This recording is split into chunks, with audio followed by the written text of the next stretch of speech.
Bienvenue dans les podcasts de Toss a Coin to a Writer, le podcast sur l'écriture avec un titre en anglais et un accent bien français. Je m'appelle Maeva Catalano, je suis autrice de romans et podcasteuse. J'adore interviewer les écrivains, mais ce mois-ci, ça se joue entre toi et moi. Que vous aimiez les fêtes de fin d'année ou non, pas de panique, on va surmonter ça ensemble. En décembre, on se retrouve en tête à tête, tous les jours jusqu'à Noël, pour parler de tout et de rien, mais surtout de lecture et d'écriture. Bonne écoute! Salut tout le monde, j'espère que vous allez bien. Bienvenue dans ce nouvel épisode de Toss a Coin to a Writer. On est actuellement à l'épisode 15, si je sais compter. Donc, nous sommes mardi. J'espère que votre lundi s'est bien passé. Je sais que parfois c'est un petit peu compliqué le début de la semaine. En tout cas, moi ça l'était. J'étais en train de me dire, j'aimerais qu'il y ait au moins 2 heures de plus à chaque jour. Ça, je me le dis toutes les semaines, mais en ce moment c'est de plus en plus. Parce que c'est la fin de l'année, donc plein de choses à finir. Du côté pro, du côté perso aussi. Et bien sûr, j'ai ce challenge qui me prend facilement 1 heure ou plus de mon temps tous les jours. Donc super challenge. Mais c'est vrai qu'heureusement que je fais pas ça toute l'année. Parce que, ou alors il faudrait que je fasse juste ça. Parce que sinon c'est un peu compliqué. Et ce soir, j'étais pas sûre de l'épisode, du sujet que j'allais choisir. Parce que il y en a plein. Et certains, j'aimerais vraiment rentrer en détail. J'ai l'impression de vous dire la même chose tous les soirs. Et donc ce soir, je me suis dit, ok, on va faire un épisode en total impro sur un sujet qui me taraude un petit peu l'esprit dernièrement. Et je pense que parmi les auteurs qui m'écouteront aujourd'hui, c'est sans doute une interrogation qui, sans doute, vous tiraille aussi un peu. Et c'est, est-ce que je veux vivre de l'écriture ? Ou est-ce que je veux toujours vivre de l'écriture ? Et je pense que c'est un sujet ou une interrogation qui peut s'étirer assez facilement vers tous les métiers passion. Par exemple, si votre passion c'est le théâtre ou de jouer la comédie, est-ce que vous voulez réellement devenir acteur, etc. En fait, juste le fait de monétiser et professionnaliser, mais on va dire dans un sens contrat, dans un sens financier, votre passion ou votre raison d'être. Aujourd'hui, si je fais le bilan bilan de ma vie, 27 ans, le bilan de mes passions, de ma vie dans le sens ce qui m'anime, effectivement, l'écriture, c'est un de mes moteurs. Ça a toujours été le cas. J'écris depuis presque autant que je m'en souvienne, quoi. J'ai commencé très petite. Je savais pas vraiment que c'était de l'écriture à l'époque, donc j'écrivais des fanfictions sans savoir que c'était des fanfictions. J'ai commencé réellement avec Mew Mew Power, Naruto, Galactic Football. Et à l'époque, j'écrivais surtout les étés. J'avais pas beaucoup de temps dans l'année, et donc les étés, il y avait les cahiers de vacances et je pouvais écrire. Et c'était l'époque où les ordi portables ça existait pas, ou alors c'était très nouveau, donc on n'avait pas les moyens. Donc il y avait genre un ordinateur sans doute à l'école, mais du coup par famille. Et donc quand les grosses tours là, donc quand je pouvais écrire, c'était les week-ends ou l'été. Donc j'ai commencé à retaper, à d'abord écrire sur papier, puis à retaper des espèces de fanfiction. Les chapitres faisaient 1 page, mais c'était le bout de la vie pour moi, le bout du monde, avec vraiment un aspect assez théâtral, donc le nom des personnages, 2 points, la réplique, des sortes de didascalies. Des fois c'était point de vue omniscient, des fois non. Et je me posais pas la question si je voulais devenir écrivaine, parce que ça m'est venu après, sans doute vers le collège, où j'avais très peur de parler de cette passion. J'adorais les rédactions. Donc même, collège, lycée, j'adorais les rédactions. C'était trop cool quand on avait les écrits d'invention, qui étaient un peu casse-gueule, on va pas se mentir, c'est pour ça que je l'ai pas pris au bac. Mais je kiffais trop, hein. On avait dû écrire un moment, par exemple, sur Oliver Twist. Et une autre fois sur une réécriture, je sais plus si c'était Candide, et je kiffais trop. Il y a même une fois, j'étais en hors-sujet, parce que j'avais mal compris une consigne, qui était par rapport aux contemporains, on devait transposer Candide à notre époque, et j'avais pas très bien compris comme ça. Et j'ai quand même eu la moyenne, alors que toutes les autres personnes qui étaient en hors-sujet, parce que j'étais pas la seule à avoir mal compris, Ils n'ont pas eu la moyenne. Et c'était juste parce que je kiffais tellement que la prof est en mode bon, t'as pas répondu au sujet, mais c'est quand même bien, donc allez, je te donne des points. J'avais pas eu la meilleure note, loin de là, mais j'avais sauvé les meubles. Et pareil, je me posais pas la question, et je pense qu'il y avait beaucoup de tabous et d'auto-interdits. Parce que voyons, Maëva, écrivain, écrivaine, romancier, romancière, c'est pas un métier. Alors oui, il y a des gens très connus qui écrivent, mais c'est pas pour toi, ça n'existe pas. C'est un métier trop difficile. Et je comprends les mises en garde, parce qu'effectivement, c'est un métier difficile. Mais pourquoi ça serait plus dur que d'être chanteur et compagnie? Enfin, j'ai l'impression qu'on met beaucoup de pensées limitantes à tous les métiers compliqués d'accès, et je le comprends, hein, mais surtout artistiques. Alors que quand t'arrives et que t'es gamin et tu dis tu veux devenir médecin, vétérinaire et compagnie, on va juste te dire bon bah va falloir cravacher, faudra que tu sois, je sais pas, bon à l'école, va falloir faire ta. Mais ouais, ok, go, t'as raison, si c'est ton kiff d'être biologiste ou océanologue, je sais même pas si on appelle ça comme ça, tu veux travailler avec les mammifères marins, mais let's go, tu peux, t'as le droit de rêver à ce genre de choses. Mais par contre, rêver à quelque chose de difficile d'accès mais artistique, donc la chanson, jouer la comédie, écrire et j'en passe, c'est pas un métier. Donc cette envie d'en vivre et de faire de cette occupation mon métier à plein temps est venue beaucoup plus tard. Ou en tout cas, je me refusais à y penser à ce moment-là.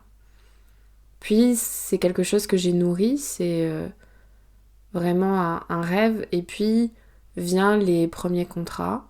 Donc j'ai eu 2 contrats plus ou moins au même moment. J'en ai parlé dernièrement dans mes épisodes. Ne plus se reconnaître dans ses romans et récupérer les droits de ses romans, quelque chose comme ça. Ou quand ton roman ne se vend plus. Je crois que c'est le titre de l'épisode Podmas. Et je reviendrai tôt ou tard sur mes bonnes et mauvaises expériences en maison d'édition. Et en auto-édition d'ailleurs.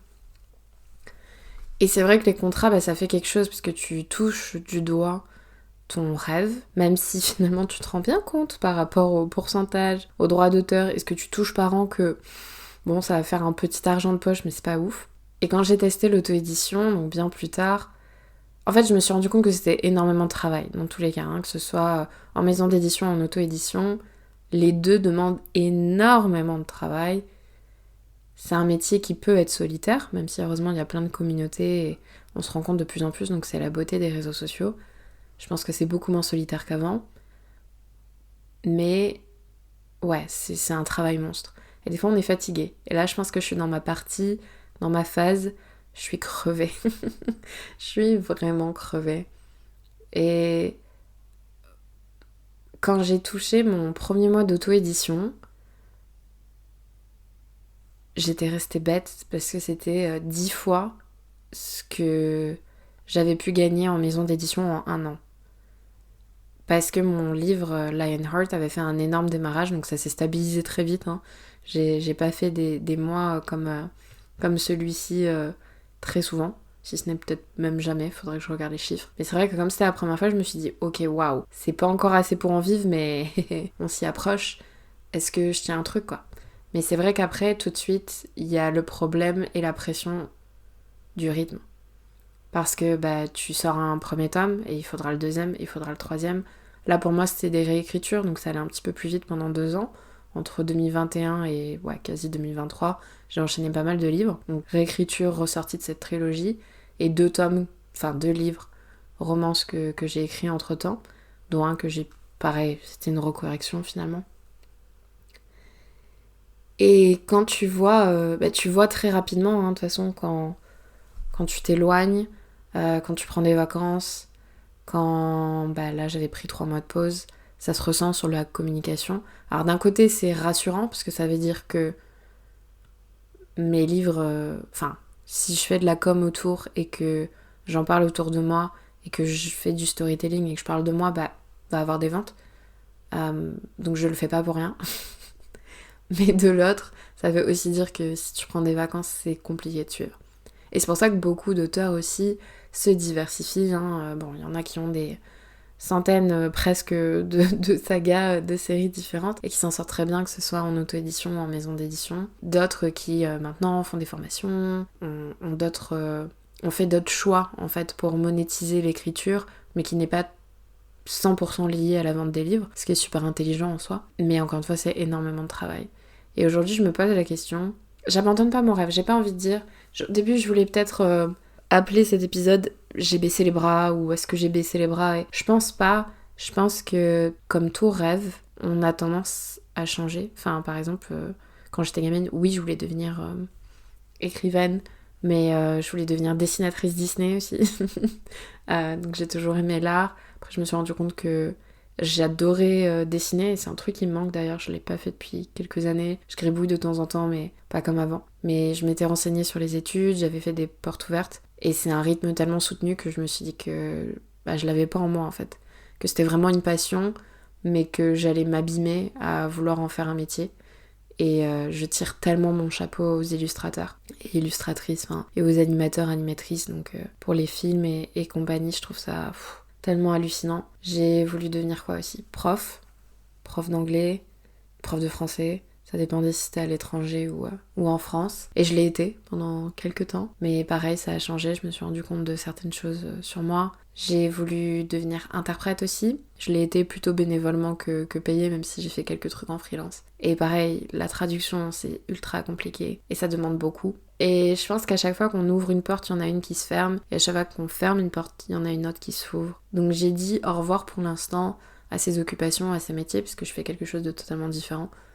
Mais ça veut pas dire que j'y reviendrai jamais ou que je reprendrai pas des études, parce que j'adore faire des études. Ça, c'est franchement un truc qui me manque. Bon, après, il y a toute la pression des partiels, mais j'ai adoré mon master. J'ai adoré écrire mes mémoires. Il y avait le côté, justement, écriture, il y avait le côté langue. Si un jour je peux revenir sur les bancs de la fac, je le ferai. Mais j'étais très fatiguée en finissant mon master également. Et là, aujourd'hui, j'ai double casquette. J'ai mon boulot de jour, qui a pas mal changé ces dernières années, et mon boulot, entre guillemets, de nuit ou de matin. Donc, le matin, je suis romancière, puis je mets mon autre casquette, puis le soir, rebelote ou podcasteuse, peu importe. C'est trop cool. Par exemple, cette année, en 2023, j'ai fait mon premier épisode sponsorisé avec Amazon KDP Storyteller pour leur concours. C'était trop cool de me dire, ok, c'est la première fois, mais peut-être que ce sera pas la dernière.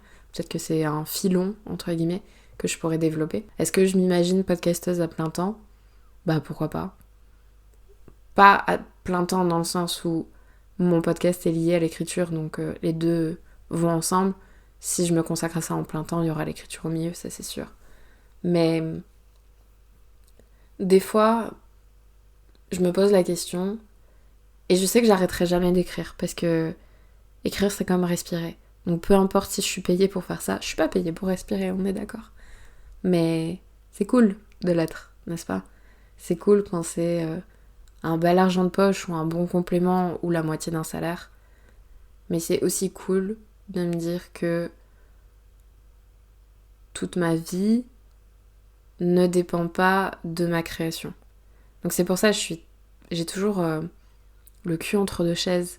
Il y a des jours où je me dis non, tu vas encore plus pousser, tu vas finir ton manuscrit et tu vas soit re-signer avec une maison d'édition, soit republier quelque chose et tu vas, que ce soit une série, une saga, des spin-offs, des tomes uniques, tu vas tout donner et tu vas en vivre, ma vieille. C'est cool. Et il va falloir que tu cravaches. Mais c'est aussi un double boulot, quoi. C'est pas des semaines de 35 heures, parce que t'as toujours plein de choses à faire. Et c'est pas que de l'écriture. Et c'est là aussi la difficulté où tu te dis, bon, je vais peut-être rééditer en maison d'édition, et je peux avoir la meilleure maison du monde, et en fait, j'en vivrai pas forcément. Ou je vais être en auto-édition, et je vais vraiment m'échiner sur la communication, sur la newsletter, sur les posts Insta, sur TikTok, il y a Threads qui vient d'arriver, sur tous les réseaux sociaux possibles et imaginables, même les pubs Amazon, même les pubs Facebook, etc. Et ça va payer ou ça va pas payer. Dans tous les cas, c'est du travail. Et le jour où ça paiera à 100%, c'est qu'il y a du travail derrière. Il y a toujours un facteur chance, je suis d'accord. Parfois, c'est juste un petit déclic, être là au bon moment. Mais c'est pas juste j'appuie sur un bouton et boum, tout se fait tout seul. Sinon, ça serait trop facile et on vivrait tous de notre plume, que ce soit en maison ou en auto-édition. Mais des fois, je me dis, mais j'ai juste envie d'écrire, en fait. J'ai envie d'écrire pour moi. J'ai pas envie de l'envoyer. à quiconque? Est-ce que j'ai envie de le recorriger? Est-ce que j'ai envie de le refaire relire? Est-ce que j'ai envie que mes personnages soient critiqués ou confrontés à un avis extérieur? Je sais pas. Et est-ce que du coup j'ai envie de monétiser ma passion? Est-ce que parfois ça vaut la peine? Parce que ça va rejoindre un petit peu ce que je disais dans Poste portable. Et je crois qu'il y avait un autre épisode aussi. Oui, celui qui dit... Ouh, je me suis perdue dans 15 épisodes.